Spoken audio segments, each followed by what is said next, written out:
The Rug Rack and Home Decor, where knowledge and quality matter.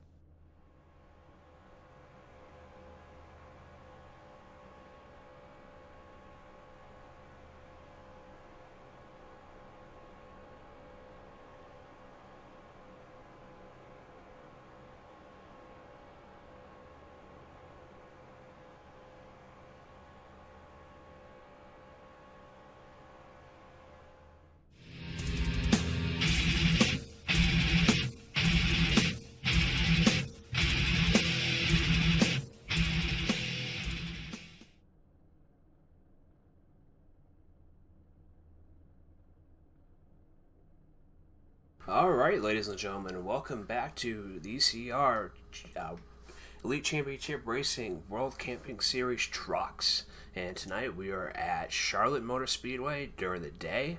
And as you guys see on the screen, these are the top 10 in points right now.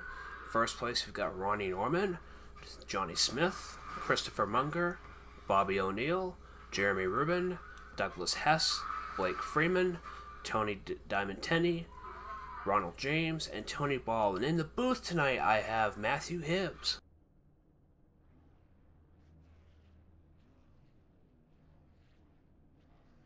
Well, welcome to the booth. How are you doing tonight?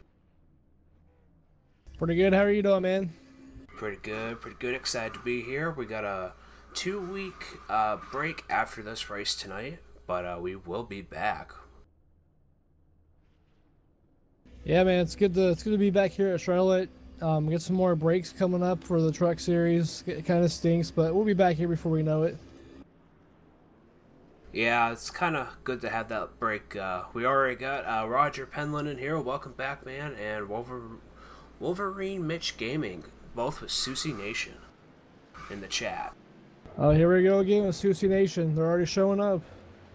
And we got the drivers meeting going on right now, and just for practice, right now in the top we got Michael Guidry, Anthony Thitchner, Josh Susie, Josh Wallace, Rob Haynes, Jason O'Connor, AJ Scarborough, Tony Ball, Victor Cantrell, and Bobby O'Neill. And some of those people, as you saw, are in the top 10 for points right now.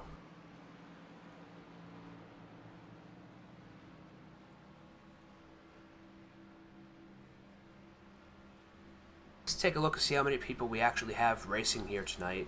And it looks like 39 people. Yeah, we got almost a full field in here tonight. It'll be a good race. These trucks are fun here at Charlotte. It's almost like a super speedway for these trucks here. So to see 39 guys out here, it's definitely going to be some fun. They slide around after about 15 laps or so it should make for some interesting races, some close calls, and maybe some big wrecks. We'll have to see. I mean, we only have 94 laps here, which is about 50 laps less than what Monday night was for Xfinity, so it ought to go really well. Even with the amount of cautions we had Monday night, I think we had 6 total, maybe 7. The race was still only roughly like an hour and a half, so.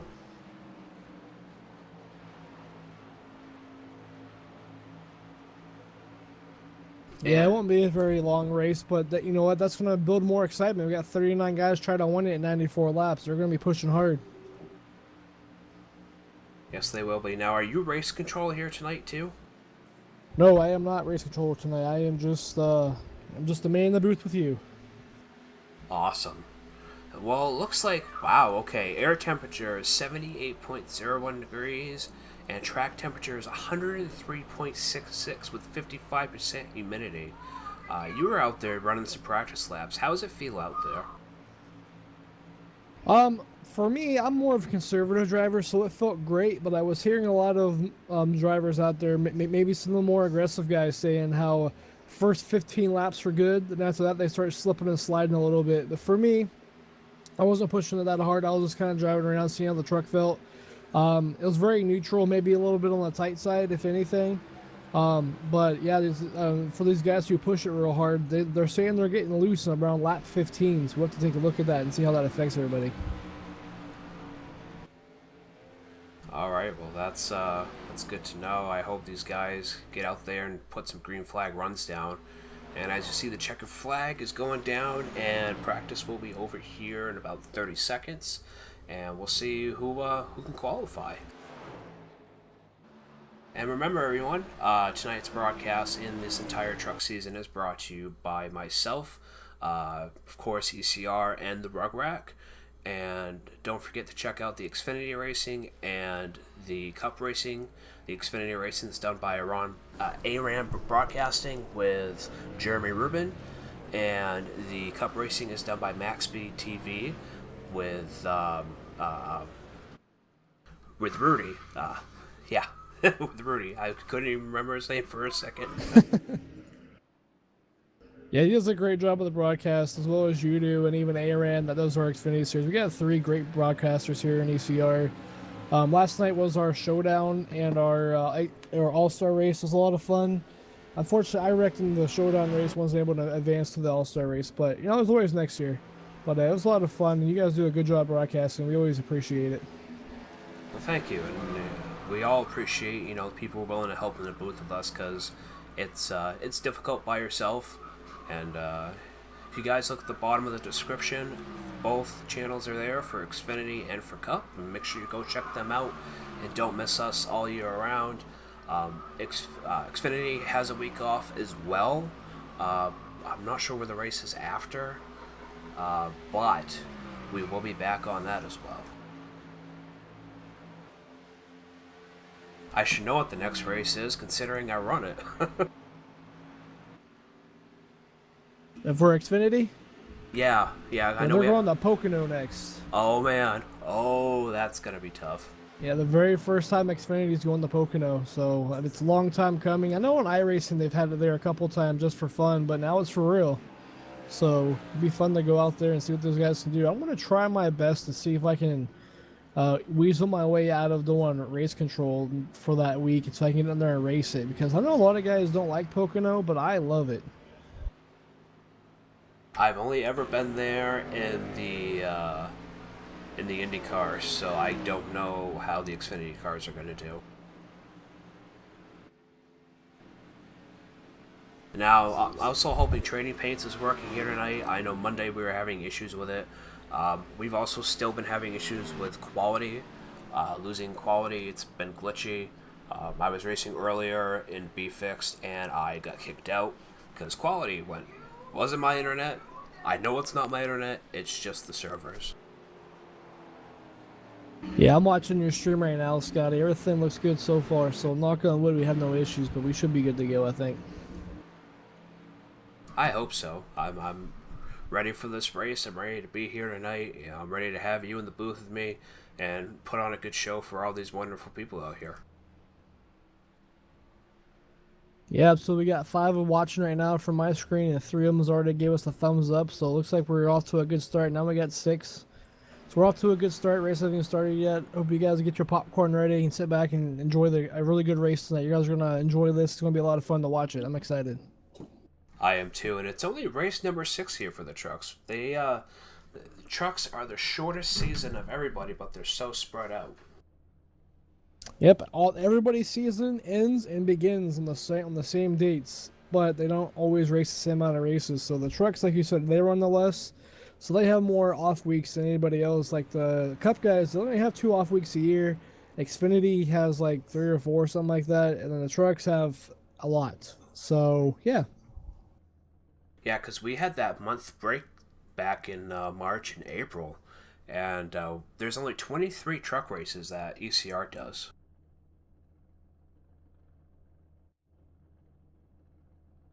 Yeah, you said 23 races? Yeah, that's what I have on my calendar. Gotcha, yeah. It's not a whole lot of races, like you said, it's spread out throughout the whole year. What I'm hoping for is when they get Eldora out there, the dirt racing and everything's coming out here with iRacing here soon, hopefully they allow the trucks to race Eldora just like they do in real life, because that'd be fun to watch. Oh, hell yeah. I'm excited for dirt. It's probably not going to be till the end of this year or next. So it's just a matter of them being able to code it in right and make sure that the physics actually work. Yeah, they're saying that's the biggest struggle, is trying to get because right now the tracks don't really change. And well, they didn't until dynamic tracks came out. Then once that came out, it kind of opened up the door for for dirt racing, because dirt tracks, the track changes, the cars and the tires don't necessarily change that much at all, but the tracks do quite a bit. That's why you always see them in between heats and the main events and stuff like that. They always go back out there and spray it back down and try to move the dirt around, the mud around a little bit, depending on what track you're at. So it's going to be interesting to see if they can get that figured out. I hope they do it. They're taking their time on it. And hopefully that's because they're going to bring it out and do it right the first time, and not bring it out and have a bunch of issues, and then bring it out again, and go through all those headaches. So let's hope and pray they do it right the first time, and they give us something fun to race with. I hope so. I mean, all they have to do really is look at all the dirt rally games, and the dirt game. Actually, I would go with the dirt series, not the most recent one. Well, actually, dirt rally was really good, but like dirt 2 and Dirt 3, and look at those physics and see how they coded it into their games, because those were really great games. The cars handled like they should. I mean, it wasn't a simulation, but it actually made you feel like you were racing dirt cars. Yeah, I played all the dirts except for the very first one, and you're right, man. If they would ever ask any other developer for help, I think that would be the best place to go, because even the rally or the rallycross races, where some of the track is asphalt, some of it's dirt, and they go back and forth between dirt and asphalt, dirt over the whole track. They do a really good job of the car being able to react to the asphalt, then going back and be able to react to the dirt again, and switching back and forth like that. So if they could do something like that and get help from them, I mean, you're probably going to be looking at the best racing simulation / game / whatever you want to call iRacing that's ever hit, if you already don't call that already. But you put some dirt tracks on here, this thing is going to take off like crazy. And I think it was Codemasters that did the dirt games, if I'm not mistaken. Yeah, I think so. I think you're right. And I'm looking at the top 10 right now for qualifying, and everybody's favorite, Josh Susi, is up in pole. Yeah, Josh Susi and Nathan Miller, those guys are starting to become more of a household name here at these truck series. They're always up there. Anthony Fitchner's up there too, P4. He's our league president. He doesn't race all that often here in the trucks, but he got it right tonight with Josh. I can't remember his last name. He's going to kill me because he's my cup teammate and my owner for truck series, but I wasn't able to make it in tonight. Wallace? Josh Sheets. There we go. That's his name. Sheets. Sorry, Josh. But yeah, he's up there racing for Josh tonight, so we'll have to see what he can do, see if he can bring it home. Now, we got a lot of people here running that are not in for the points. How do you think that's going to affect the racing? Honestly, I think what's going to happen is a lot of these guys that aren't racing for points are just here. They're just here to win, so they're going to be the aggressive ones. Like we said earlier, not only 94 laps, not really a whole lot of time to make up ground or fall back and try to make it back up. So I think they're going to try to go for the win, but anytime they get aggressive and do that, cautions come naturally.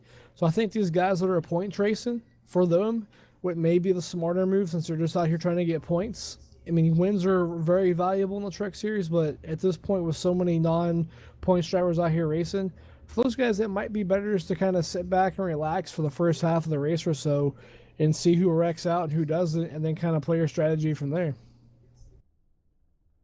Yeah, that would be my take on it. If I wasn't running for points, just to get, just to show up, get a good win, and call it a night, saying that, I was able to race here, granted not racing for points, but, put on a good show for everybody. Yeah, we're going to have a hell of a show. I can already see it now with all those non-points drivers up here, and a lot of them were up towards the front even too, up here trying to get the win, because they're only here for one reason. For them, it's checkers or records. They don't really care about where they finish as long as they finish first. So just that alone is going to create some really good, hard racing. These trucks, they don't really they have a lot of horsepower, but compared to the Cup cars and Xfinity, they have the least amount. So you can really, really, really get that truck doing what you want it to do. If you just let off a little bit going in the corners, it can save your tires so much, because there's so much on throttle time here. So this is going to be exciting. I'm excited to see if these guys are slipping and sliding around, because if they do, that's going to make this way more exciting. Now, it's funny you mentioned that these guys are slower. I mean, even with a 29.79-second lap, that's only really, what, a second off from what Xfinity runs, I think? Yeah, it's about a second off Xfinity and close to about 3 seconds off the Cup. Which, I mean, realistically, you look at that, you're thinking, oh, 3 seconds on a mile and a half. That's not a real big difference, but in racing terms, that's a huge difference. It So, adds but yeah, up. you're right. It does add up. If you race a Cup car out here with these trucks, about every 5 laps or so, you'd get a lap down. So, And they're going ahead and grid here, and we're going to have Josh Susie and Nathan Miller in the front. Anthony Thitchner right behind Miller. It hasn't completely loaded yet, so I'm just waiting for it to load in. And Susie's hasn't gridded yet, so I'm trying to get a good camera view on him.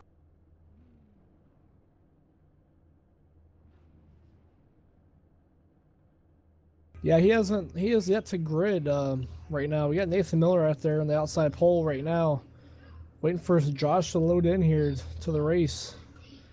So it'll be interesting to see what truck he runs tonight. Keep an eye on that. Tell you what, though, I'm looking at all these trucks, and there goes Josh. He just loaded it in. Looking at all these trucks, I can already tell which one's going to be the easy one to spot. It's going to be that 24 of Josh Wallace out there in that DuPont truck, as he's really bright and easy to see. It's going to be interesting to see what happens here. And a lot of these guys were up front for the Xfinity race. I know with the All-Stars, it was pick and choose who was able to run.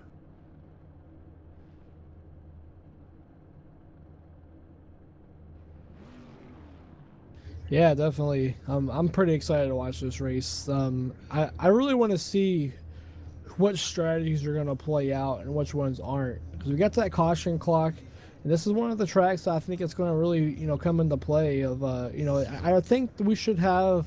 I don't want to jinx anything. I don't even want to say this really, but I'm really hoping and kind of expecting not have too many cautions tonight.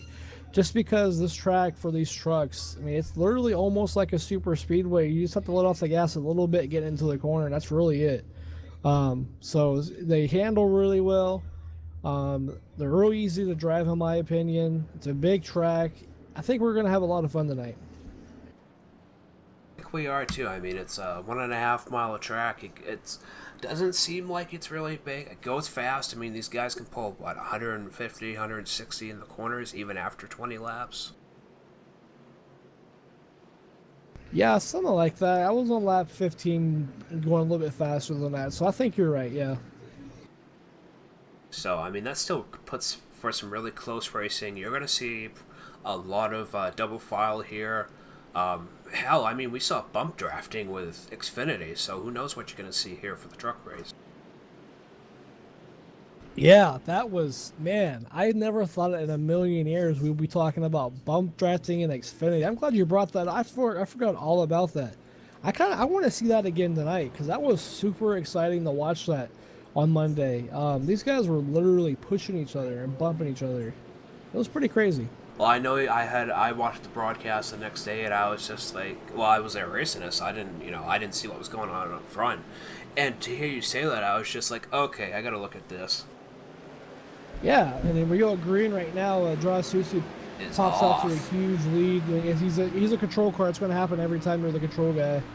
Nathan Miller drops down to follow him there in the bottom. But yeah, I want to see more bump drafting because I never thought that would be a big thing, but it really was working. It made a big difference in that race. I think it will again here tonight. Now, guys, don't mind the ticker and the driver name. It just hasn't fully updated. It will. It's just one of those things that it has to work with iRacing servers to make sure that it's right. See, now it just fixed it. Yeah, everything looks good here. I'm watching the stream here too, Sky. Everything looks good. We have someone on the apron. Wasn't able to catch who that was, but I wonder if they're having issues already, or maybe they started in the pits and they're still coming back up on the track. They might have been. I can't even tell who that is. But it looks like Anthony Thitchner is up in second, and he's got quite a pole on Nathan Miller. Yeah, he's doing a good job of getting up there and getting the second place, moving away away from the pack here and kind of setting his own pace. I don't think at this point he's going to be too worried or too worried about trying to get that lead right away. I mean, it's 94 laps. You got, I mean, it's not a really super long race, but it's a pretty decent sized race. So you still gotta, control your tires and make sure you don't wear them out too fast. So he's probably gonna be up there just riding around there with Nathan, or not Nathan, but with Josh, and just saving his stuff and just checking down the laps, and hopefully they don't get a caution. So they can just ride around for a minute. He's really good at taking care of his stuff and not overdriving the cars. But he is gaining on Josh though, so maybe he is pushing it harder than I think he is. I think the caution clause is going to be a big thing here tonight, and it looks like Blake Freeman's having a lot of issues again with his internet. He literally disappeared the entire backstretch.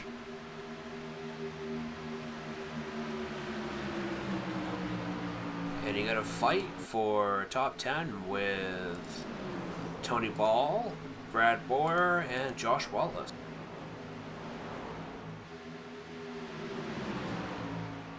Yeah, Josh Wallace, man, he's running that. I don't know if it shows up on your screen or it does. I can see it. He's got in that DuPont scheme. Yep. Yeah, he's got a retro DuPont scheme on. He's pretty good in these trucks too. He's good in everything he runs. He doesn't make a whole lot of noise though. Like, he doesn't lead a whole bunch of laps, so if he gets up there, he'll just show up randomly at the end of the race. So you have to keep an eye on him. I know it'll be easy to see him because he's so bright, but definitely got to keep an eye on him. He's a pretty good driver. And even right behind him there, Chuck Harrow, he's really good too, driving that 3. He's someone definitely to look out for as well. I'm just going through the back of the pack here just to see who's running, and so we got quite a few trucks on the track. I mean, this is probably one of the biggest turnouts we've had all season.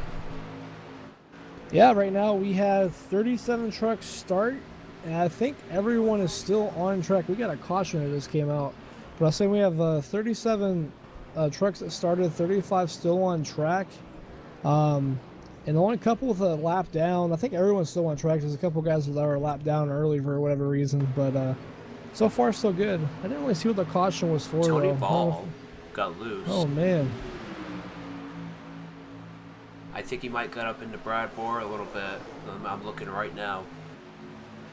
He was riding right into Brad Boyer.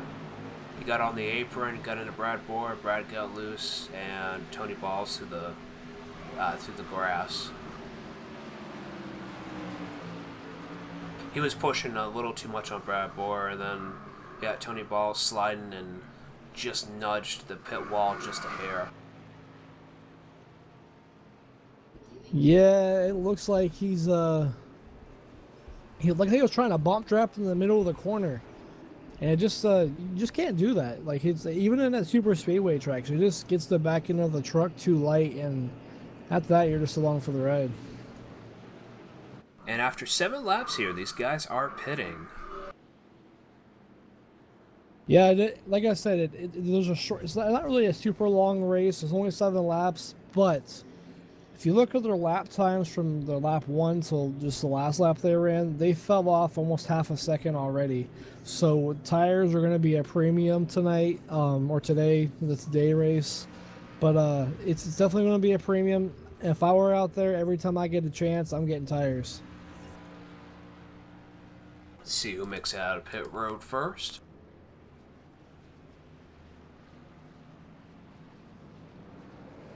And it's going to be, it was either Anthony or Susie. I think it was Anthony, but Susie, man, he got on the gas super hard there and almost spun out his truck. It looked like he had a little bit longer pit stop, too. I don't know what the deal with that was. Yeah, I'm not sure, but I'm pretty sure Anthony's going to be at the lead right now. We'll have to see how this plays out. I wasn't able to see who actually made it out of the pits first. It looked like Anthony just nudged him out as he was sliding sideways.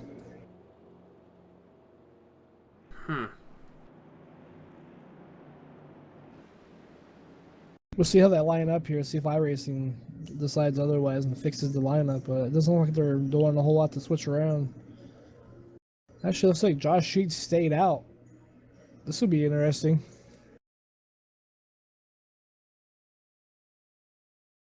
I'm just pausing for a replay here just to see who got out first over the line.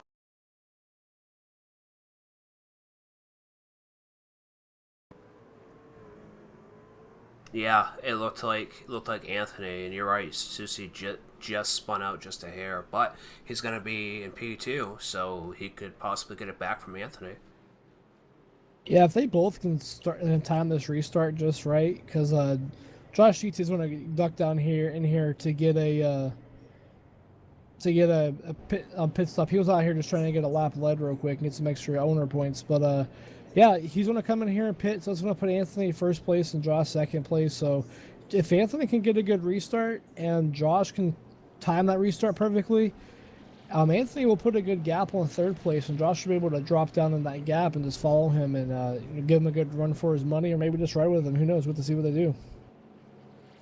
It's really going to be interesting. I mean, we still have 84 laps here, and you know, it's anybody's race still. I mean, it's way too early to call it, but honestly, the people that are in the top 10 for points, they're going to be right up there. I mean, they really know how to drive these trucks.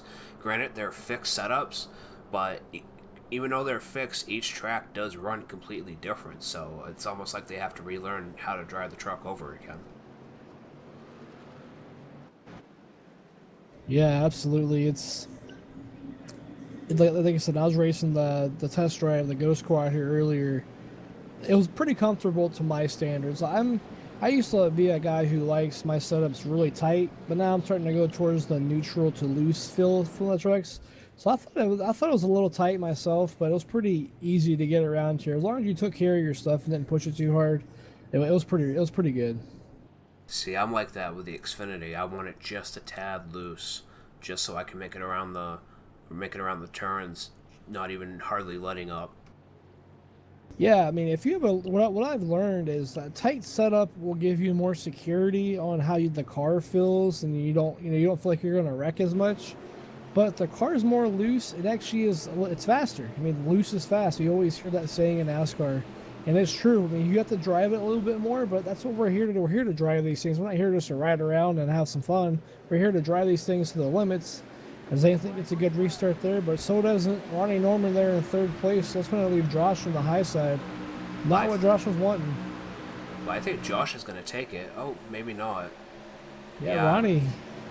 He's on a mission right now. He sniffs that lead. He wants to go get it.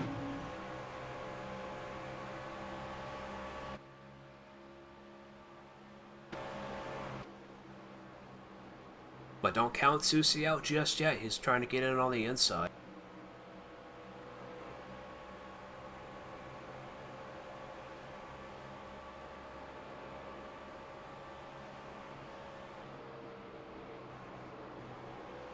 Getting up under him just a hair.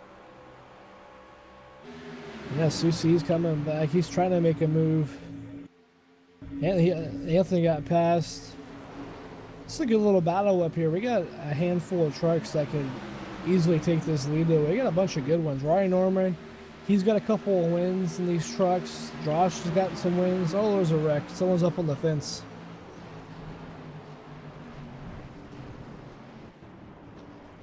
Chris Munger, it looks like.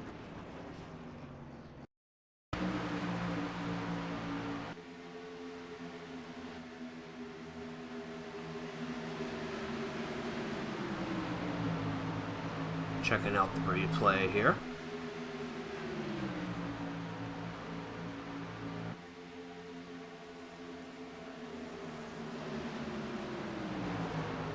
I'm not sure what happened. I'm waiting for your replay to show up on the stream here, but all I saw was a truck up on the fence.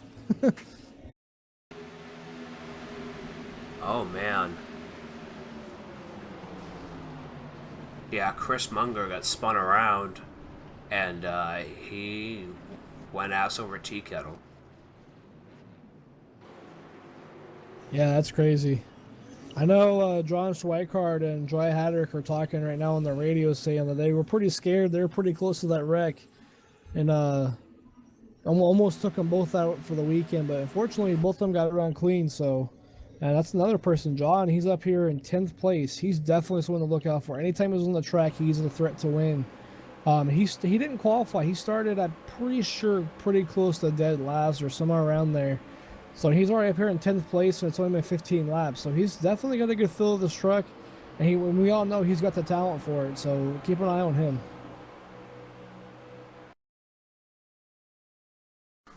looks like, I don't know if, yeah, it looks like Chris Munger came up and Blake Freeman got into him and spun him and flipped him. Oh man.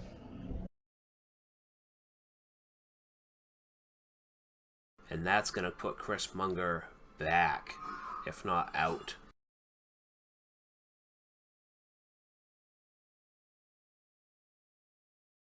Took a lot of damage there.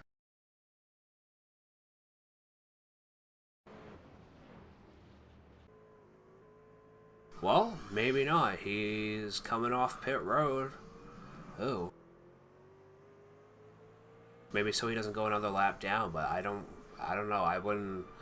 I would just ride in the back if I was him and not try anything just to not get a DQ.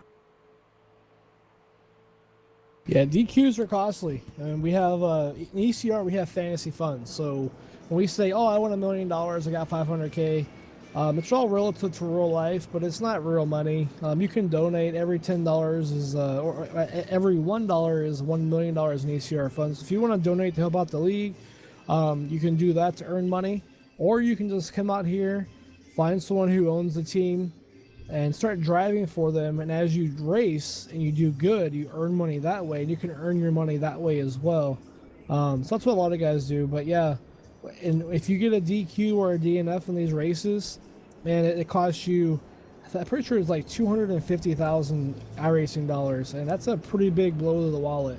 It's and the cost of the vehicle, I think. Yeah, and the cost of the vehicle, yeah, so even more money. So, I mean, yeah, if you don't have enough money for the entry fees to race week to week, you literally can't race. Like that's one thing they look at is who can afford to race. Now, we never have had an issue with it because a lot of people, because most of the owners can afford the owner fees. That's why they're owners, and they're pretty smart about managing their money. But if it ever were to come up where someone needs a race, but they don't have enough ECR funds to actually pay the entry costs for your truck, then you're not going to be able to race that weekend. So it's pretty realistic. It's a lot of fun. That's why I'm in this league. I mean, there's a lot of leagues that try to say they're pretty close to NASCAR, but they don't use the same weather settings. They don't have the ECR funds. They don't. There's a lot of things that ECR really takes pride in, and they do to make it as realistic as we can get. That's why I'm here. This is a lot of fun to be here. It really is. It's one of the most realistic leagues you'll be in. I mean, check them out at ecrleague.com. The link's in the description below.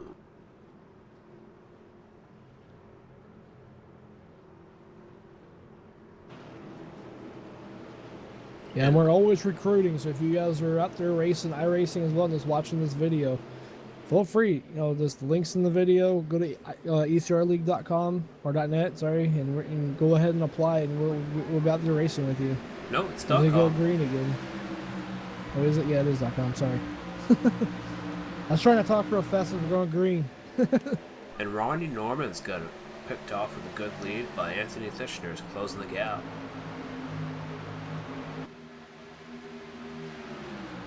Yep, And Anthony's up there. Susie is right on Tishner's ass. Yeah, he's right there, man. He's not giving him any room, and neither should he. He's out here trying to do the same thing as everyone else. He's just trying to get a good win. So we'll have to see what he has for Anthony. But he looks like he's going to push him out of his way here before too long. And another caution. I heard someone wrecking in turn 1, number 72. I'm not sure who it was though. That's Jason O'Connor.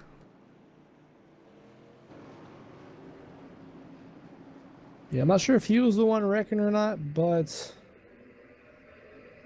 yeah, he was definitely calling out the wreck at least. Looks like Pat Rouchet.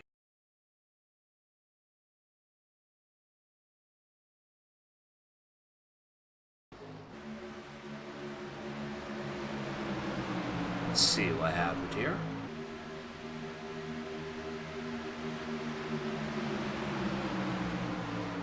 .55 got into the back of Pat Rouchet, pushed him up. Oh. And the 48 got involved as well. And Pat Rouchet has a blown motor. That's a 34-minute pit stop. Yeah, in a race like this, with only 94 laps in it, he's pretty much done because we only have the 74 left to go. So after about 30 minutes or so, after we get some green flag runs in here, he's probably going to be done after that. And I just guys see they're gonna go pit again. But if we keep having call, some Oh, people Josh stayed out. Rossi and Nathan Miller stayed out. That's an interesting call. And some more guys in the back there, towards the back did as well.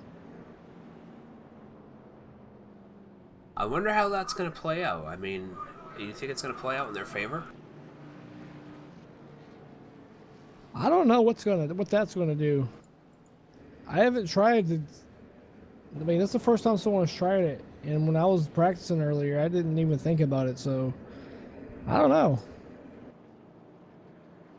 And the guys that are getting tires right now, they're definitely going to be faster. How about we get Susie here in the booth? Yeah, but drag him on up here. Let's see what he thinks about that strategy before we go green here.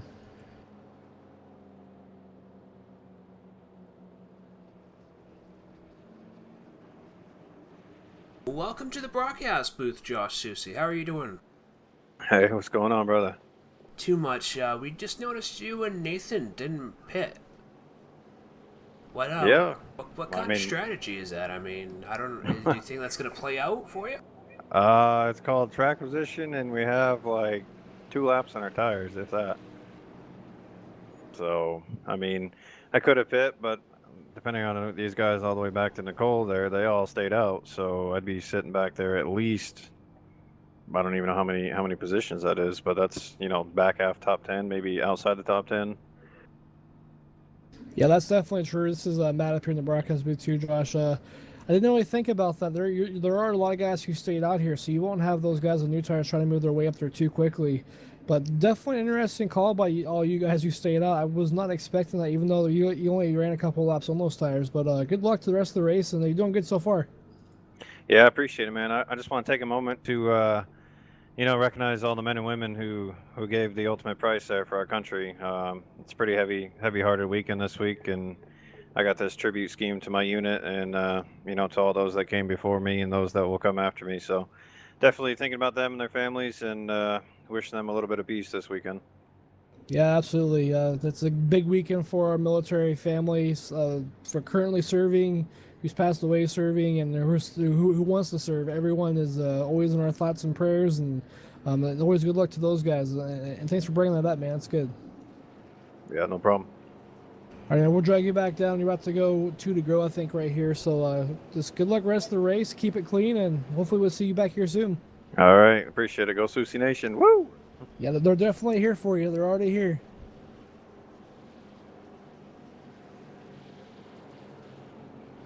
All right. Well, it's good to hear from the leader as they double back up here for one more lap around. Yeah, they're on double up here. They're getting 1 to go. I thought they were getting 2 to go, but even better. Means we get to go back to racing faster. He said only a couple laps on our tires. I still think, though, man, it's 2 laps plus all the caution laps. The caution laps don't wear off too much, but it still wears a little bit. But he's right. Everyone all the way back to Anthony Fitchner, which is in 13th place. All those guys, all 12 of those guys in front of him stayed out. So, and girls, because I think Nicole stayed out. She's up there too. But kind of interesting. We're gonna see how this plays out. Yeah, because we got a lot of different people running up front here in the top 10. Yeah, we have a bunch of new faces. I mean, we have Nathan Miller and Josh Houston. They're always up here. But we got Jai Haderick now, Mike Voss, David Grosskloos, the real NASCAR tire guy. I'm not sure if you guys know him. He actually works for NASCAR. He's a tire engineer for NASCAR. Works at Goodyear. So it's kind of cool to have him in our league. He's up there. Johnny Smith's up there. Ron Miller, Nick Olson, Jeremy Rubin. I mean, all these new guys that we haven't talked about all night, they're all up there. And it's green flag racing. And Josh Susie gets, it's going to happen every time. He's going to jump out to that good lead. Nathan Miller also had a good restart. They both kind of jumped out there together. So this is probably going to be a battle between them two. We'll have to see what Mike Voss and Jai Haderick in 3rd and 4th here can see if they can pressure him at all. Oh, Mike Voss hit the wall. Yeah, a little tight there. You have to remember, it's only a couple laps from the tires, but it makes a difference. So if you try to do full throttle around turn 1 on a restart, it may not work out as best for you. So that might have been his issue. He kept it full throttle, got a little tight on exit, and hit the wall. So hopefully he can rebound and pass dry back here and work his way back up. And I must say, Mike Voss is one of my teammates for Bump and Run Motorsports, and this guy is fast. He is definitely a contender in the Xfinity League. Yeah, honestly, like we always try to pick our favorite drivers every week on here on the broadcast. But someone sideways is gonna keep it. I didn't see who that was. And there's a caution. There was a white truck. Someone went sideways coming off of 4. He was trying to save it. He was doing a good job, but I think someone had tagged him and spun him on around. Schweikart? Oh, it was John.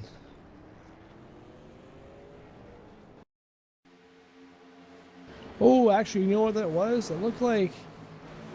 So they were like in a stagger 3 wide. Not Netgear, Netcode. Well, that may be a little play in it, but they're like at a stagger 3 wide right. They're coming to the exit of 4 with Jerry Rubin on the bottom, Tony Ball in the middle, and John Schweikart on top. But I think they just kind of ran out of real estate coming towards the exit of that corner there, because the 14 clipped them just a little bit, or that could have been some netcode that caused them to go sideways, but definitely some close racing back there. Got Trevor McManus in the chat. It says, heard the team here is yellow. Yeah, maybe he's not sober for the second night in a row. I don't know. Always good to have you guys talking in the chat with us. It's nice to see that the audience likes to engage with us in the broadcast booth. Yeah, absolutely. As we race, if you guys have questions of who's who, what's going on, what are the rules, who is ECR, what do we do, ask away. We're always here for you guys. We'll answer any question you guys have. That's what we're here for. Yes, sir. Oh, he said heard the theme here tonight is yellow. Oh. Trevor, say what you mean and mean what you say, man. Well, we have had 4 cautions for 11 out of 26 laps, and there's been only 4 lead changes. That's okay. We're getting them all out early. We'll have a bunch of long runs here towards the end. I'm confident. How much rubber do you think's built up on the track right now? They started the rubber carried over. I think it carried over. That may not have. I'm pretty sure it carried over for the truck race.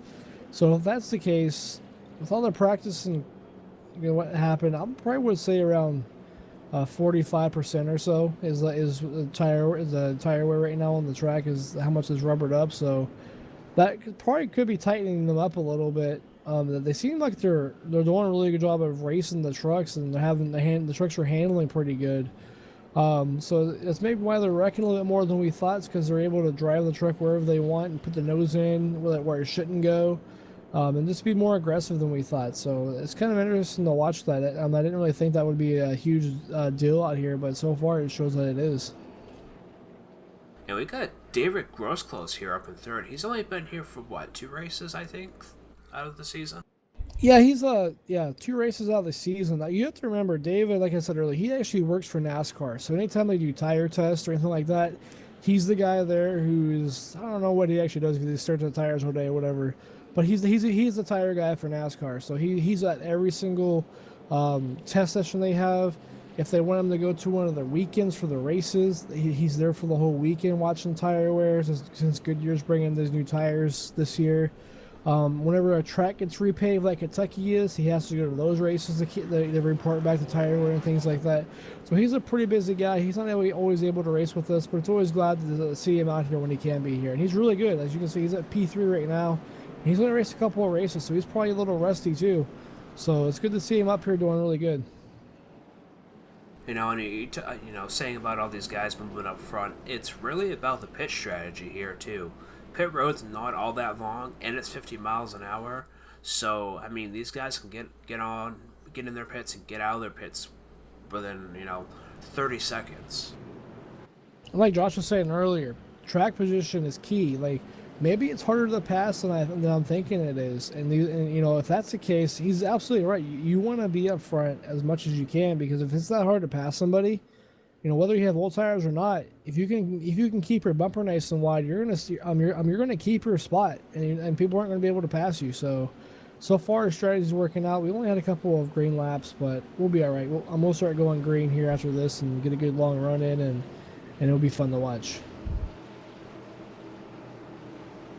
Yeah, Roger Penland agreed with Trevor, but as you said, Matt, That's because hopefully... they're negative Nancy's. I'm gonna stay positive here. I think we can. I mean, once they get the kinks worked out, try not to push it too hard. If we can get I don't know, 10 laps or so in, and let everybody get stringed out a little bit and get some room between each other, we'll get some much better racing, and people will settle down and won't get as many cautions. But Susie and Nathan, once again, I feel like a broken record. They're up front, way in front of everyone else again, with Johnny Smith and David Grosclose followed in close behind them. Actually, Ronnie Norman passed David Grosclose. He's in third place or fourth place there now, so pushing David all the way back to fifth now, but he's still hanging in. He's doing a good job. There's a big old cluster right behind him though for like 7th to 11th place and another caution. Man, maybe I'm jinxing him.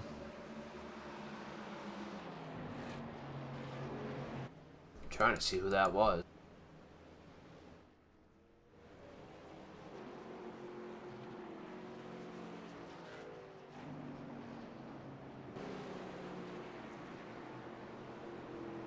You got a number for me? Or are you still trying to look? I'm still trying to find it. I don't know what happened.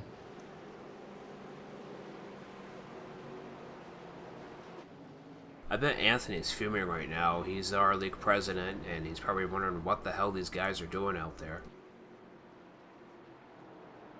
Yeah, he doesn't take cautions too kindly.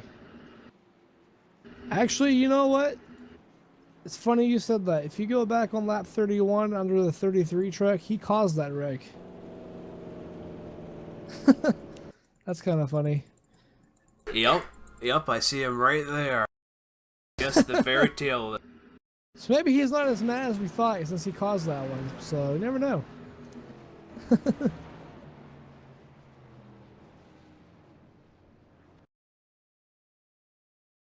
Alright, I went back a little further to see what happened, if he got up under the 37 or the 37 got too high up under him.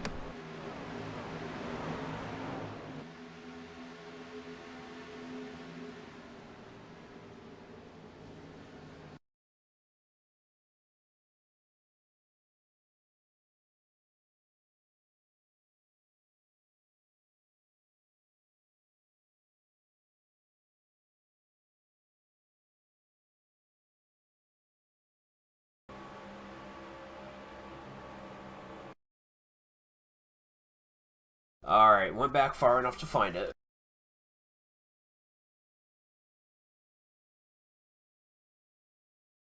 You should go on to Anthony's cockpit and see what happened there. It'd be a good view of it, I think.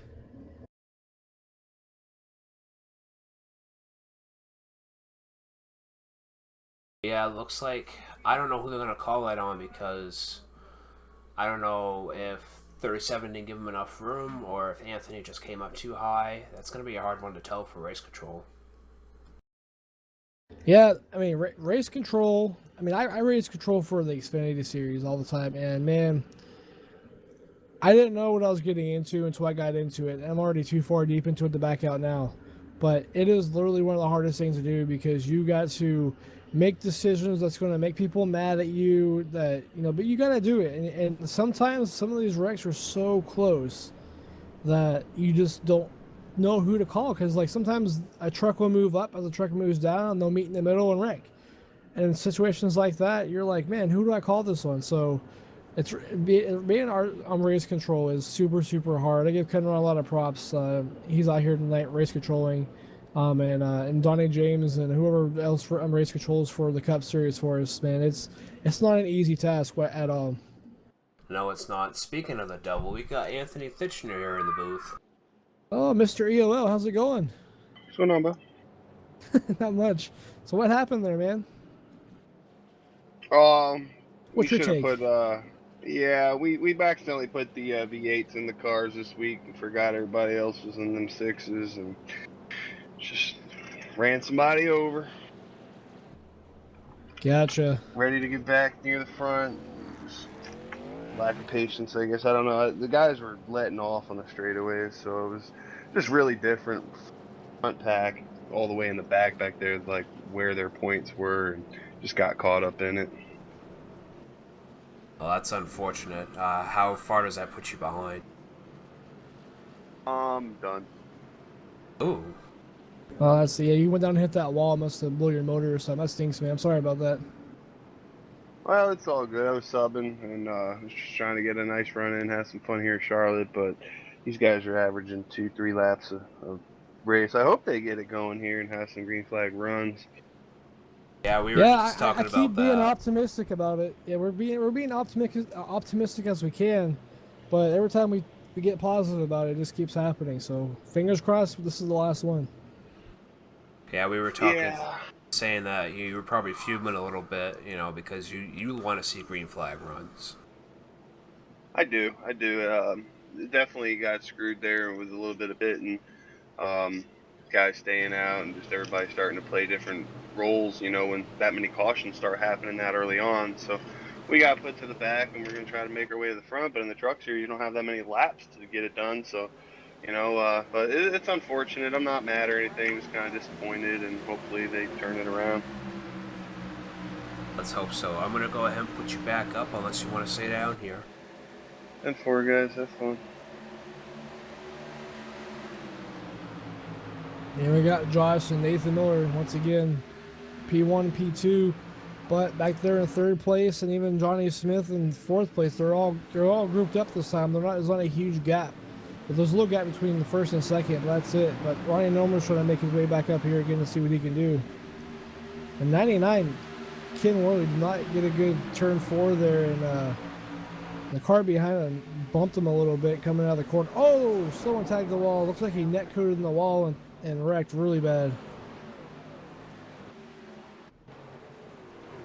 Who was that? I think that was. Course closed. Oh, Yeah, I and he think that collected. was. That was kind of weird though. Like he got stuck in the wall.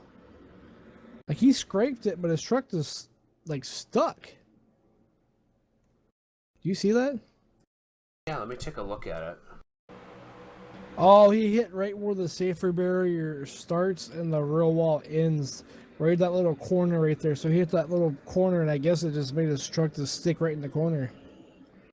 Doing a chase view right now of it. Yeah, go slow motion, because that was kind of crazy how it just did that. That was weird.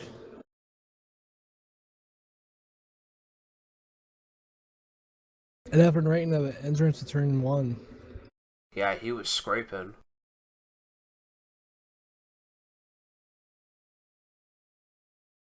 And then right there, he caught it. Right where it started, right where the safety barrier starts to come out.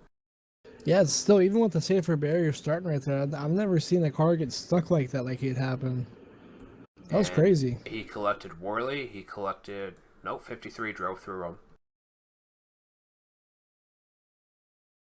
And when his truck hit that corner there, He collected Jai. it went up in the air. Man, that's too bad for those guys. And he collected 78. And Nick Olson, the 53. I think the 5 got some of it. Just a bad spot to wreck. Mike Voss got a little bit of it.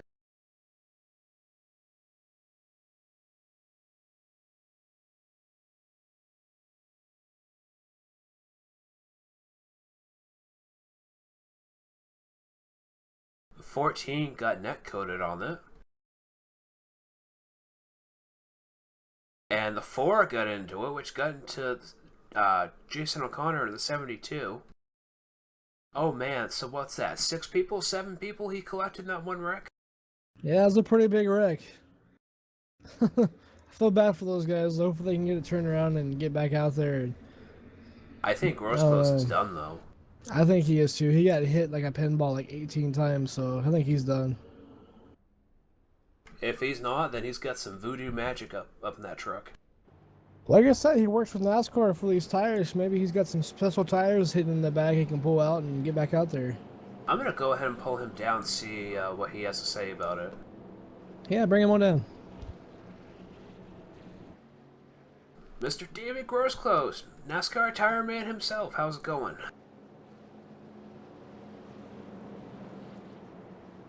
Dave Grosclose, do you have a copy?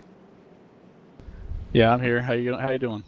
Pretty good. What happened there? Was that netcode? I mean, I saw you scrape the wall a little bit beforehand, but wasn't sure what exactly happened. Yeah, I scraped the wall, and then I think it was a little bit of netcode. And people said I was blinking in and out after I started wrecking. So yeah, I think it was a little bit of both. I scraped it, but I should have been able to get off of it. Yeah, that's what I was telling Scotty. There's David. You were just scraping the wall, then the next thing you know, you just stuck, and then you spun around. And that's when all the chaos happened. That's kind of crazy. Yeah, I think you collected like 7, 8 people on that. Yeah, I feel bad about that. Hopefully those guys can get started again. But the lucky ones drove through you when you were blinking. Well, that's good. Maybe some of them made it through. That's good. Good to hear. So are you done then? Is your truck done? Are you going to try to get back out there? What's the game plan? No, I'm done. Engine's blown. Oh, man. Yeah. Sorry for that, man. Hopefully next week or the next couple weeks you can get out here and race with us again. You have some better luck, but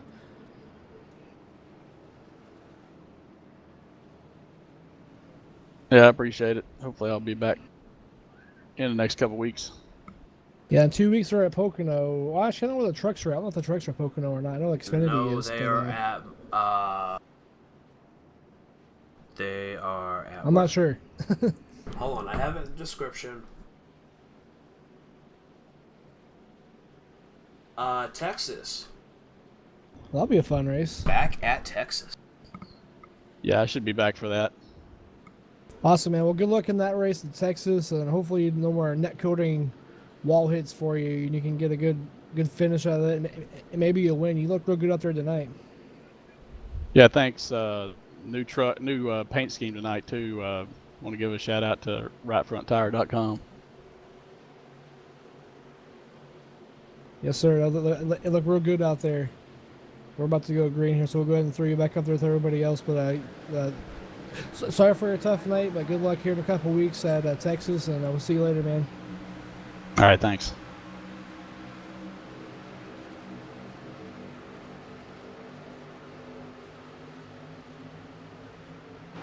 Alright, we are back to racing, and like a broken record, we have Joe Susie and Nathan Miller still running in front. Yeah, we should just assume that's going to happen every time, and if something else happens, we'll be, oh my gosh, there's something different happening. Well, we got Rob Haynes up here in 4th. I mean, he started 7th, so that's a good move on him. Yeah, and even Johnny Smith, the 75 truck, he's right on their bumpers, so we got some new guys working their way back up here trying to make some noise. We'll see what they can do. We got Hot Huntsinger, Scott Huntsinger up here in 5th. He started 22nd. He was blinking out there just a second ago. He's still blinking out. I don't know if he's having really bad connection issues or what's going on. Could be a server thing, because even me just watching, I have a pretty powerful computer. I can normally stay around 170 frames or so, but right now I'm sitting about 93. Oh, someone got spun. I think it was a 31 there. 5 and 31. Yep. But they saved it. They're still going green. No, technically I think that should be a caution to those two cars, but you know, I'm all down for green flag, so let's keep going. I bet race control's like, no, just keep going. It's fine. They saved it. I know what the rules are, but I didn't see that. Let's keep going. Yeah. Justin Bland is up here talking smack here in the race chat, like he always does. Well, why isn't he on the track tonight? I don't know if he's just if he doesn't have a truck ride, or I don't know. Justin, why aren't you out there, man? Give him a couple seconds to reply to that question. Yeah, because it's a 30-second delay. Yep. You'll hear it eventually. Hopefully he'll type in his answer. He might be too busy doing homework because he's still in college. Actually, he might be done by now. I'm not sure if he's done yet. He should be done. I mean, it's Yeah. damn near June. So I don't know what his excuse is, though. Maybe he's just too afraid of losing. I don't know. Oh. Another caution. Damn. Oh, big one. Oh, 24 is back.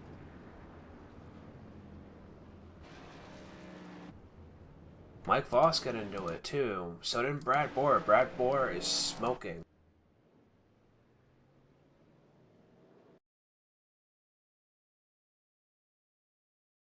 Alright, let's see what happened this time.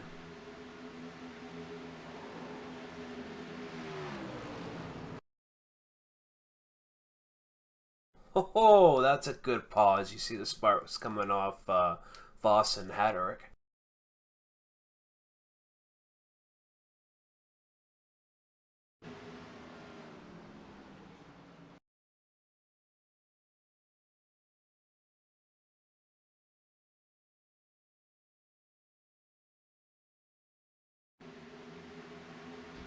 Yeah, we got the leaders coming in the pit this time. I think everyone's pitting. I don't see anybody staying out.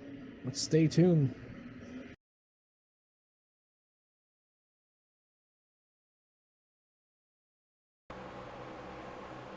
And we're on board with Wallace, and Tony Ball came up and just smacked him and turned him right around. Yeah, so he came right down and I clipped him, and that was game over from there.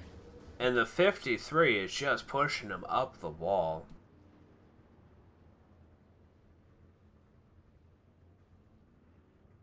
Let's take a look at Brad Bohr's. Yeah, I feel bad for the 53. They're just riding along, just racing along, not having any issues. And all of a sudden, a truck comes right in front of them and starts kissing them. See Brad Bohr's point of view, why he spun out.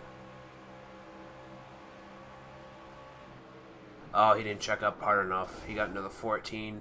Brad Bohr is done. He blew his engine. Maybe not. No, that wasn't. He didn't blow his engine. The other guy did. But still, that's awful. Justin, we are on caution number 7. We've had 23 laps of cautions, and we're currently on lap 48.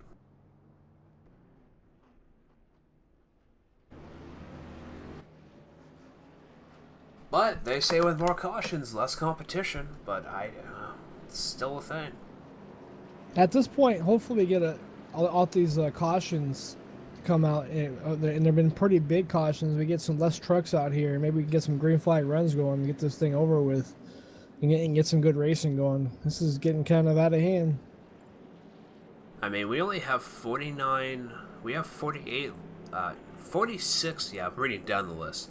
46 laps to go.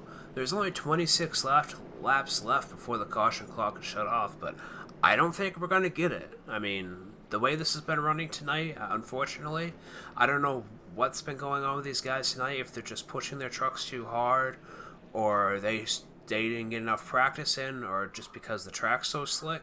It's a whole different ball game out here during the day than it is at night, when most of the time we're racing at night for here.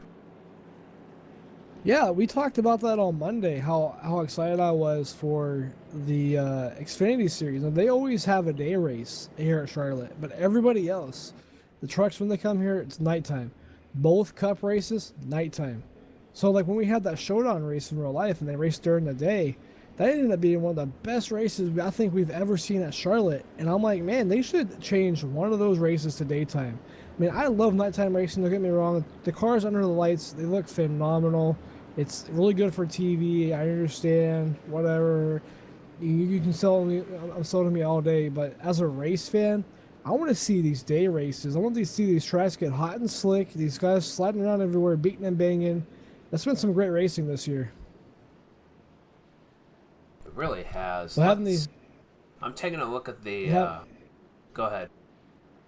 I was going to say, having these trucks out here in the daylight as well. I mean, you can tell it's definitely making it harder to handle. These guys are sliding around, hitting each other, beating and banging because of that. It's not if this was a nighttime race like just like it should have been, these trucks would have been super tight and not really a whole lot going on. So so at least it's making some more excitement for us. And it looks like only the top 20 are on lead lap. Yeah, that's almost half the field is lapped down now because there's 37 cars in here. So a couple more and that'll be more than half. So Well, half the field's sitting in the pits. Yeah. It's not a good thing. It doesn't normally happen like this, but it did. Now, if you compare this to last week's race at Dover, I mean, they had really good runs at Dover, and even, what was it, Martinsville? That was green all the way. Yeah, something that I don't quite understand. The harder tracks, we get the better green flag runs, but the easier tracks like Charlotte, I guess it just makes the guys more aggressive. That's what causes all the caution. So I don't know. It's just something that has always thrown me for a loop because even like Pocono or Martinsville or even Bristol, some of the tracks that are small and they're hard to race at are just tricky to race at. For us, like we get a lot of good green flag runs there, especially Dover. Dover is a really good place for us to get green flag runs, even though it's a harder track to race at. It's a high-speed 1 mile track. But I mean, you put these trucks on a big track like this, a bunch of room, a whole lot of throttle time. I think it just gives them more confidence, and they get more risky with it, and they push it a lot harder than they should. And I mean, it's just good racing. It really is. And speaking of good racing, we've got John Schweikart here up in 5th. He started 19th, and he's running a Scotty B broadcast channel truck. He decided to start running that last week, and I just want to thank him for that, and hopefully he can stay in this top 5 spot.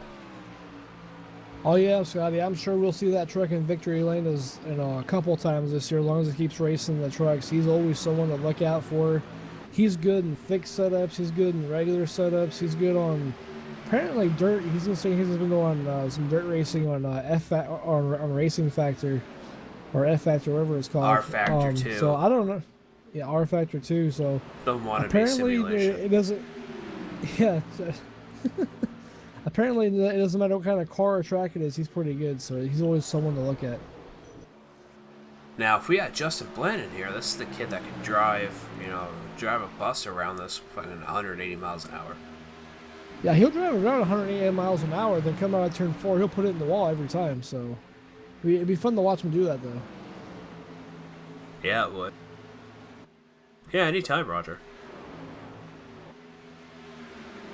Yeah, these guys want another interview from Josh Susie here on the next caution, which probably bound to happen. I mean, there's 40 laps left to go now. Oh, no, let's go ahead and do it now. He's passing for the lead. He has nothing going on. Let's go ahead and bring him up here now.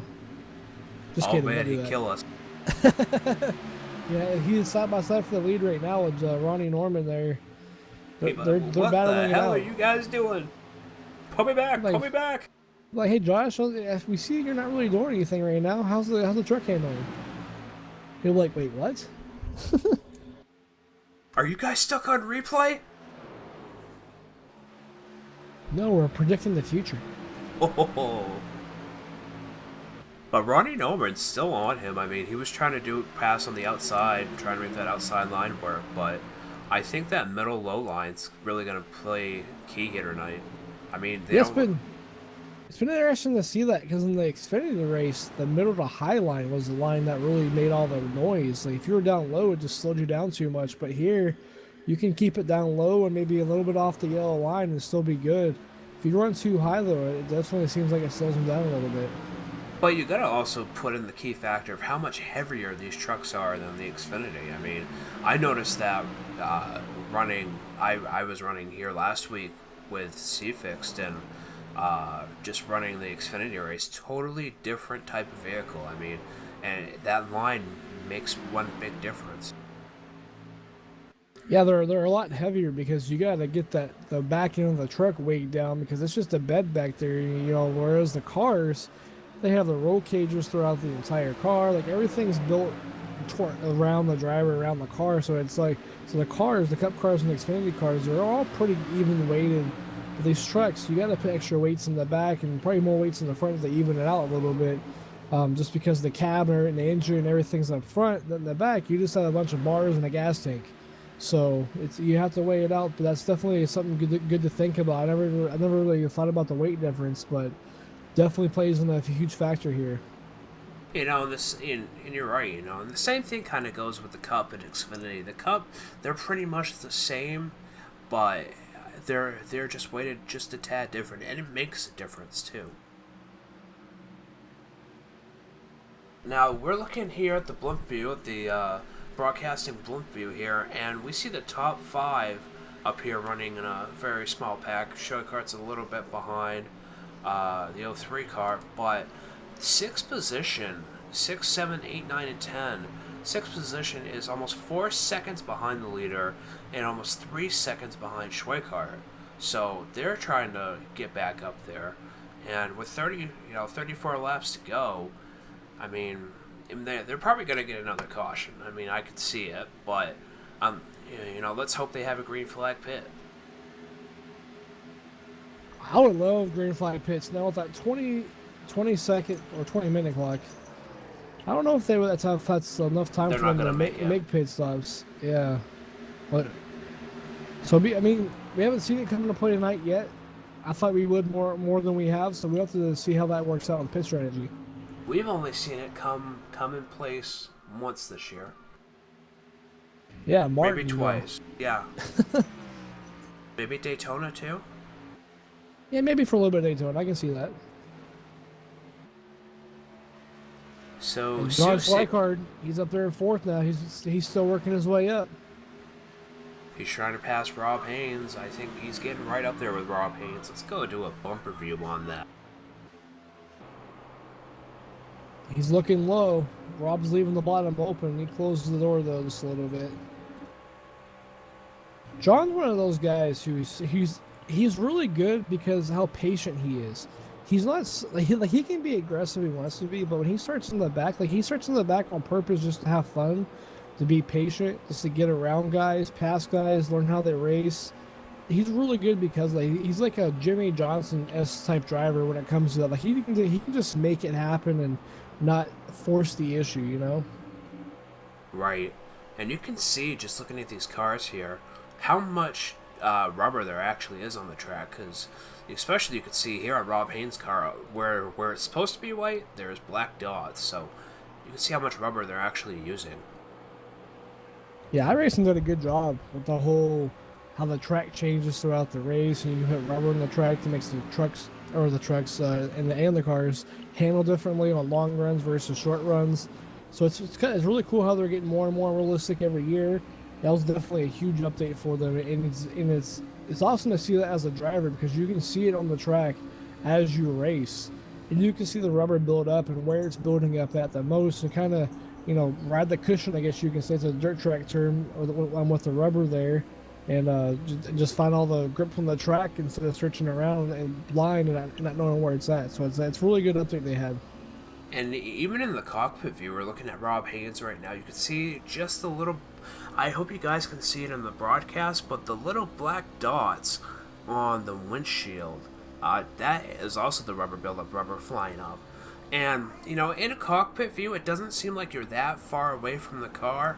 But when you're looking at it like we normally do from, TV1, TV2 perspective, there's a pretty good gap between these cars. But, from this, when we're racing like this, we're trying to see, trying to get that line, trying to get that draft. And it looks like we're coming in closer, but sometimes we're just getting further and further away.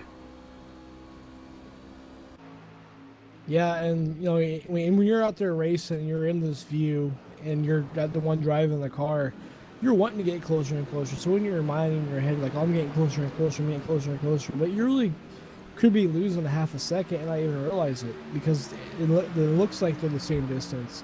Because half a second really isn't that far, but it really is a lot.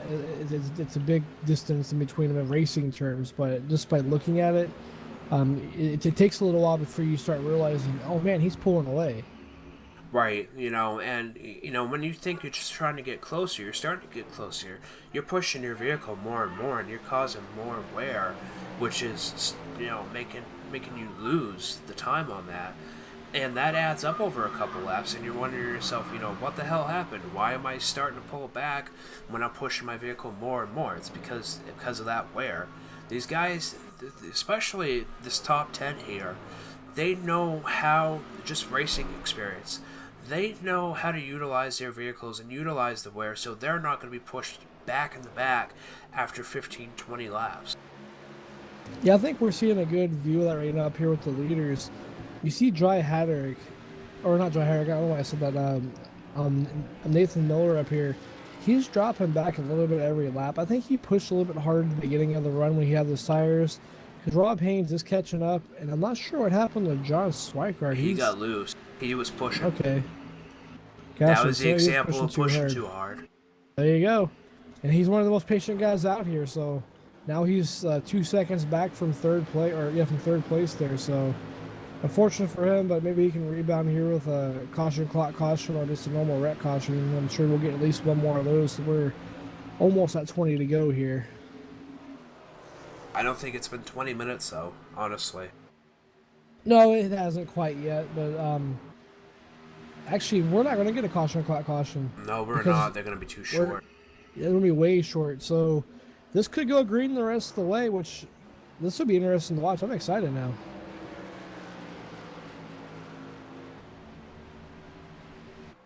Yeah, because as soon as we hit 20 laps to go, it doesn't matter where that clock is at. The clock is turned off.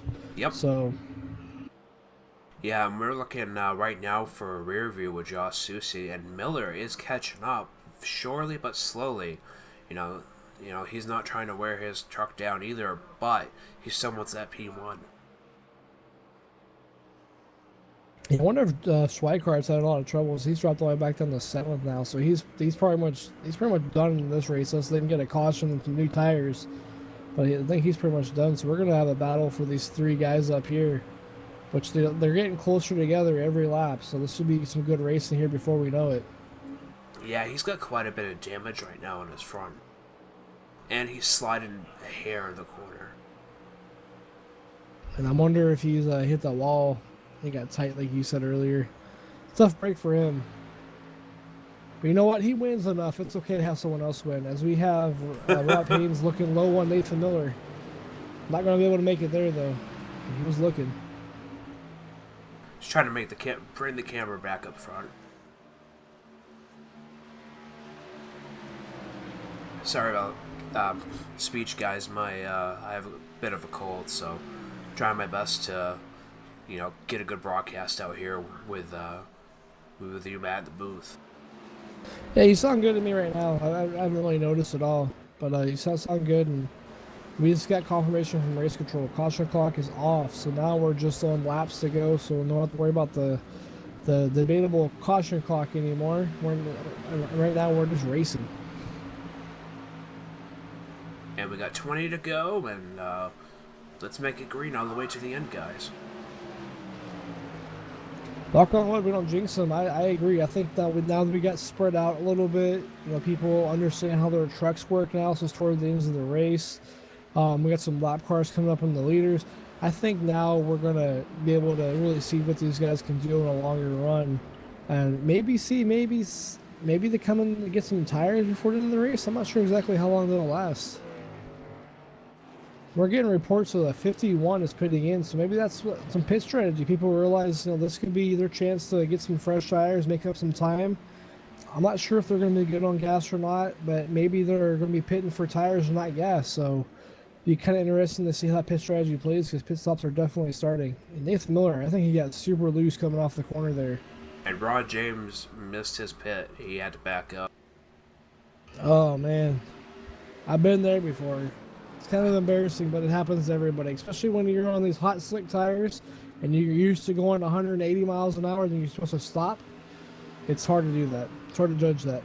I did that Monday night twice. I mean, it didn't hinder me a whole lot because I, had to repair, 12 seconds worth of damage because I got nicked by somebody. But, just that couple of seconds, especially when you're still green flag like this and not on caution, it really plays a factor. Oh yeah, absolutely. If it stays green and you do a green flag pit stop and slide through your box, yeah, I mean, real life it takes 3 or 4 seconds to back up and get back in your stall correctly, but on the racetrack, so if you're 3 to 5 seconds back, that's the difference between being the leader and being in 5th place. Exactly. And right now, and there's a big gap between the leaders to 5th place, and you're still that far back. So I mean, it's really important in these grand flat pit stops to do your best to hit your marks on the in and out of pit road. Make sure you don't speed, but you get as much as you can through pit road, entering pit road, and exiting pit road. And I think Ronnie James is now at least 2 laps down.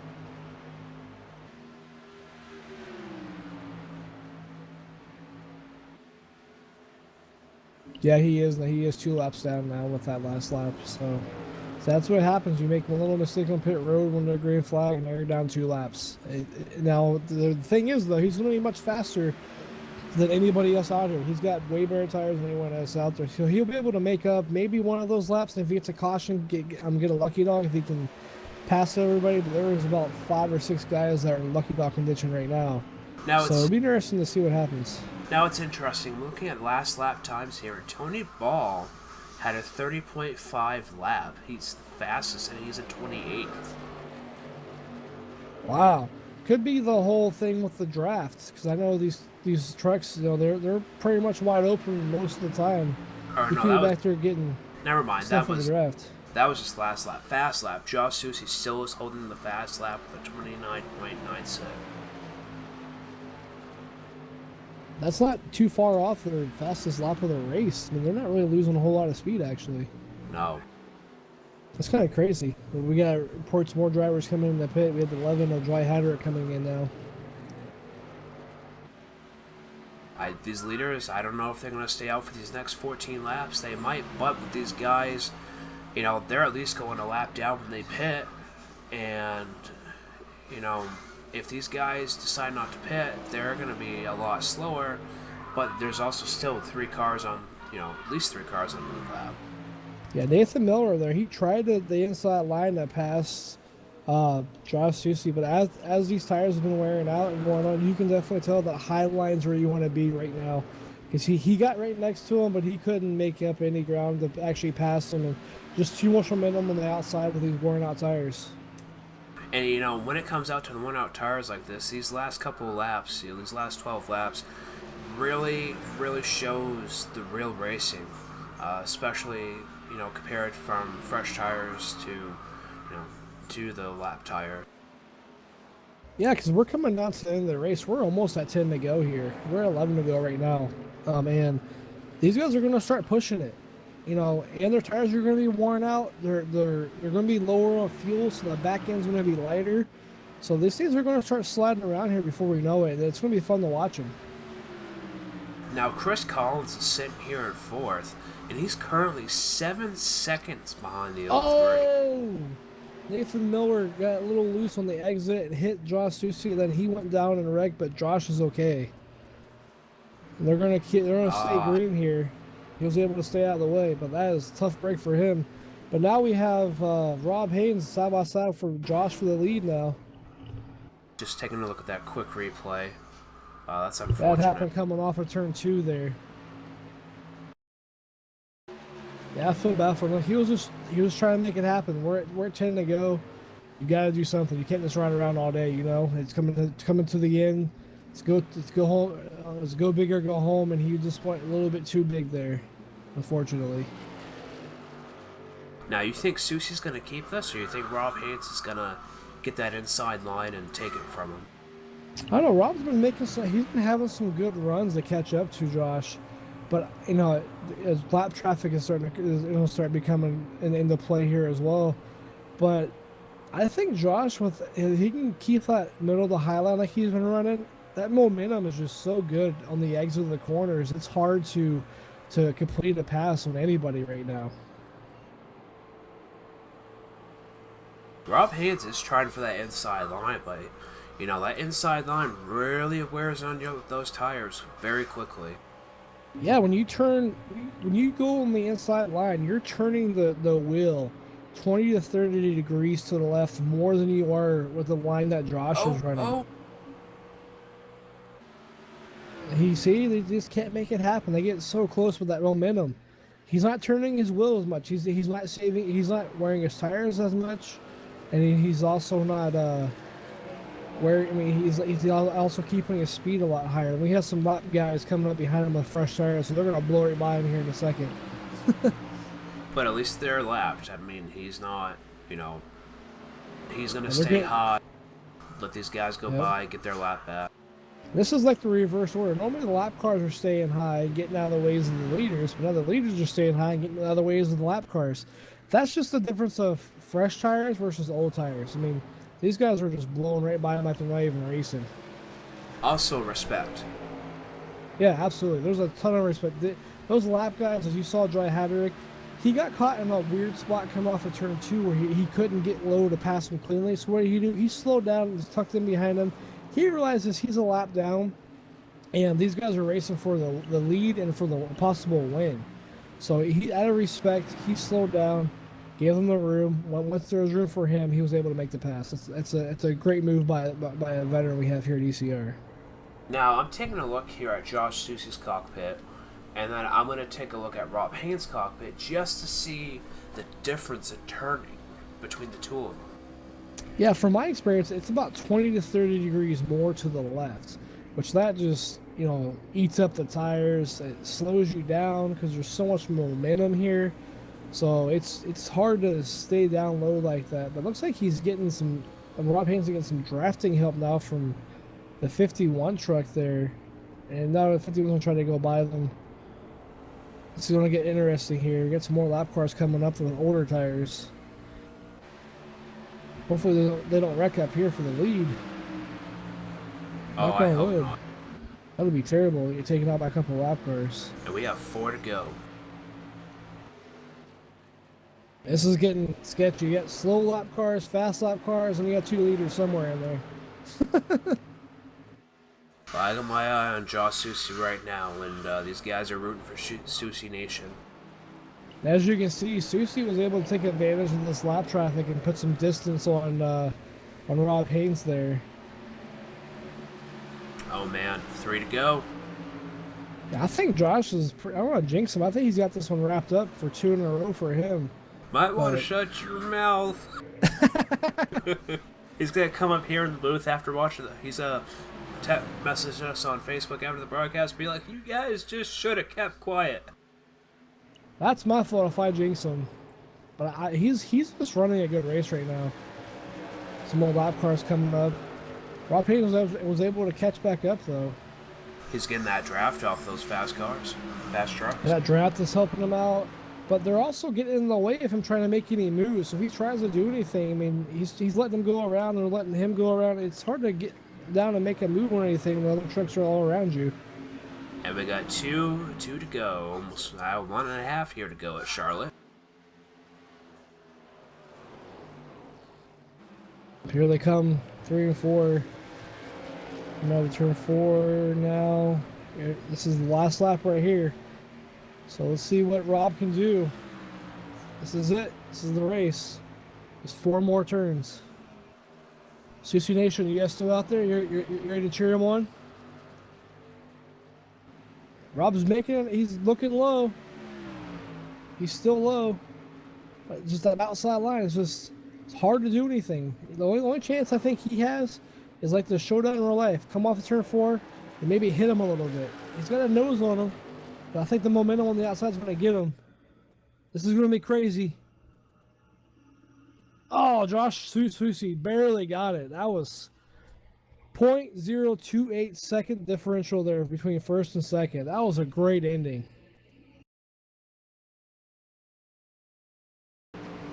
I just slowed it right down for the ending right there. Yeah, that's the perfect time to slow down. 0.029 was the difference. That, you can't even blink that fast. No, you That can't. was a fantastic finish.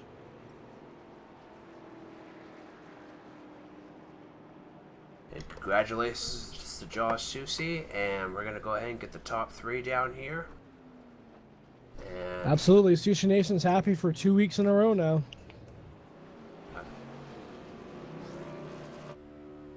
Alright, let me go ahead and try to find them all. Want to help name it off just a little bit, please? Yeah, third place we got Chris Collins. Second place is Rob Haynes, and then of course Josh.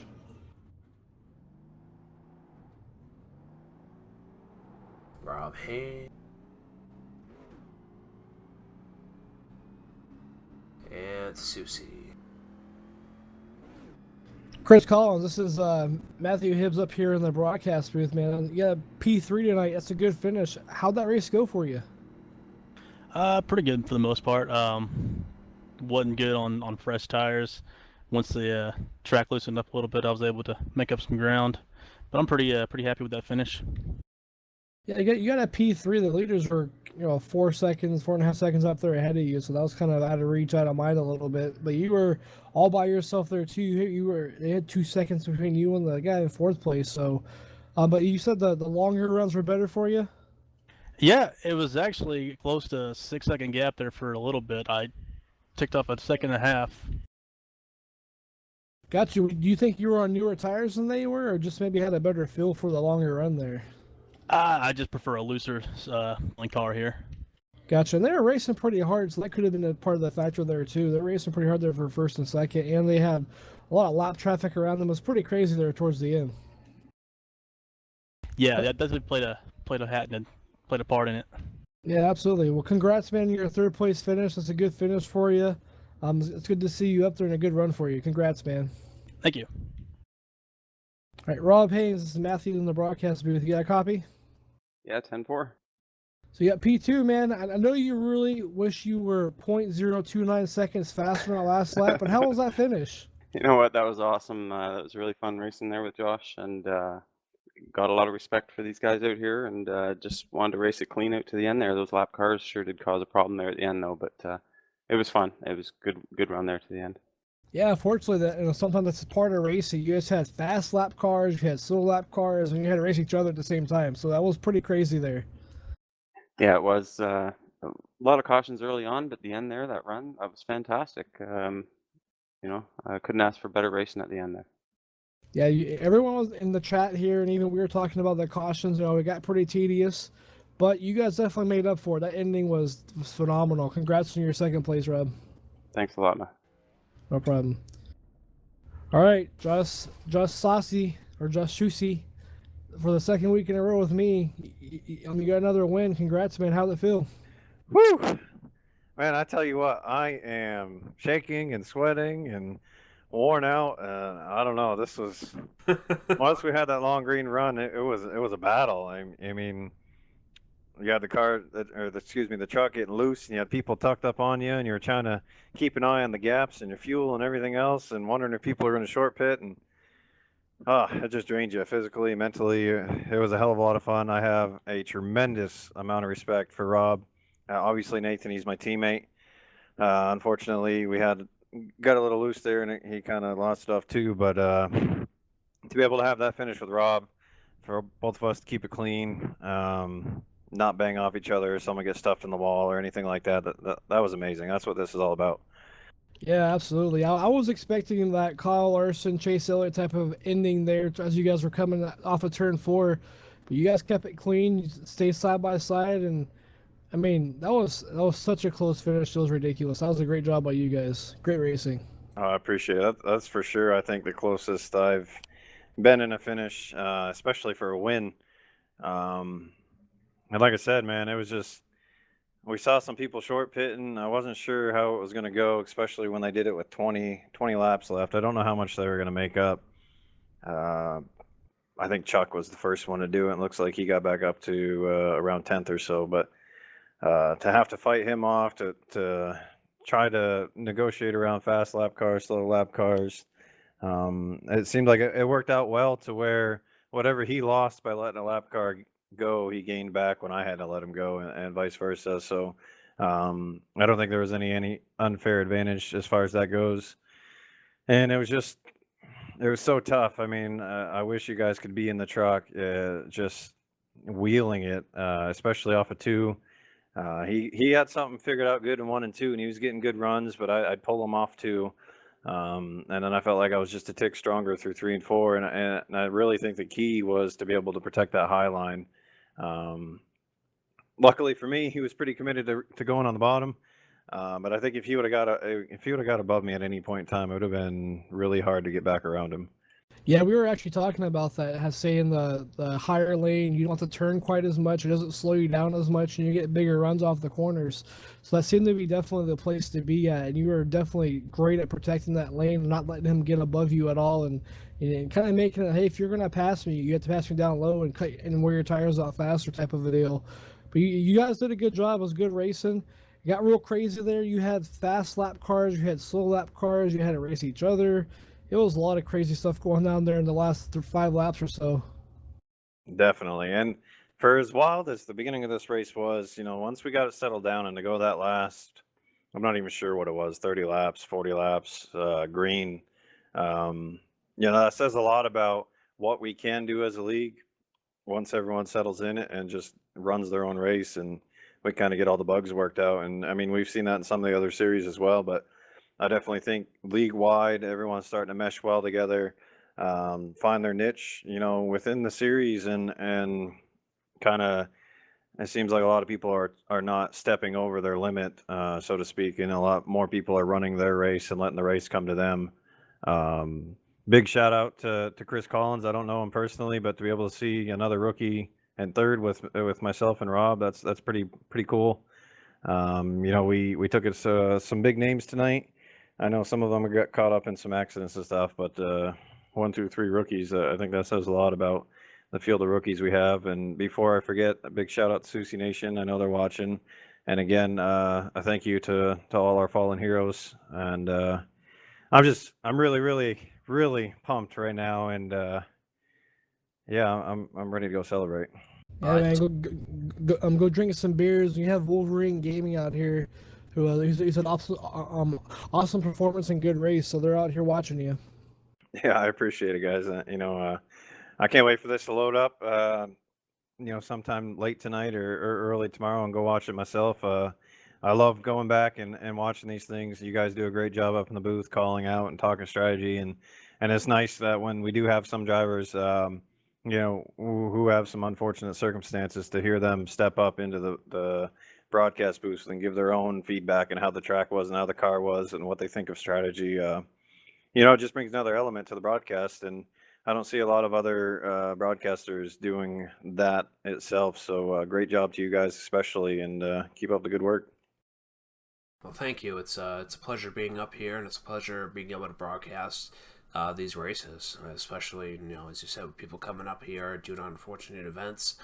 And I want to thank you, Matt Hibbs, for being in here, and congratulations to you, Susie. These guys all loved it, and this should be available to watch in about 10 minutes. Awesome. And yeah, I'll be very interested to see. I don't know if that's the closest finish of the year so far, barring the restrictor plates, because obviously that's just restrictor plates. But I'd be very interested to see if we can have a closer finish in any of the series, not counting any restrictor plate races. That was real close. That was a hell of a finish. All right, it's great hearing from you. It was great hearing from the top 3 altogether. And I appreciate you guys all watching out there in the audience, rooting everybody on, especially those for Susie Nation. It really appreciates it. This was a really great race here tonight. I mean, we got the cautions out of the way, and after that, it was great green flag running. So, hope you guys enjoyed the race. As I said, this will be available to watch in 720p, 60 frames per second, without too much lag. There shouldn't be really any lag. In about 10-15 minutes once YouTube finishes encoding it. So, again, thank you, Matt Hibbs, and you guys will be back here, hopefully, Matt, in the booth on... Yeah, I'll be up here if I can't race. Which it's been hard for me to get in here and qualify on Fridays to be able to get in these races for these truck races. But if I'm not racing, I'll definitely come up here and join you. It's been a lot of fun. And Josh Kelly gives me a woo. A Ric Flair woo. And we'll be back here June 15th at Texas for a 117-lap night race. That'll be fun. And don't forget, in the night races, we get fireworks. It'll be fun to watch that happen, too. Oh, yes, it will. All right, guys, I just want to wish you all a good night, and thank you again for watching.